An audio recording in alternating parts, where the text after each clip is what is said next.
How to pay your bills through the MBNA mobile app. Hey guys, welcome back to another episode. In this following video, I'm going to show you the ways to pay your bills through the MBNA mobile banking app.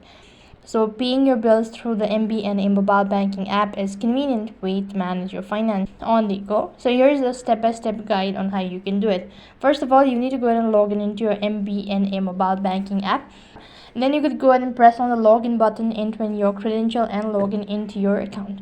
Once logged in, you can look for an option to pay bill within the app's menu.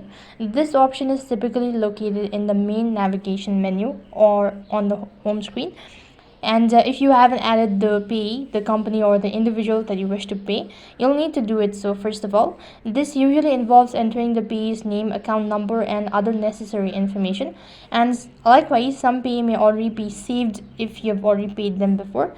After selecting or adding the payees, enter the amount you want to pay and select the account from which you want to make the payment. You could go ahead and check the account or the credit card. Then you could go ahead and select the date you want the payment to be made. You may have the option to schedule the payment for further date or do it immediately depending on your preferences. Then you could go ahead and review and confirm the details, authenticate the transaction, and then you'll have received the confirmation once the payment has been successful. So that's how you can pay your bill through the MBNA mobile app. That is all for this video. I hope the video was helpful. Make sure to like, share, and subscribe to our channel. Thank you for watching. See you in the next video.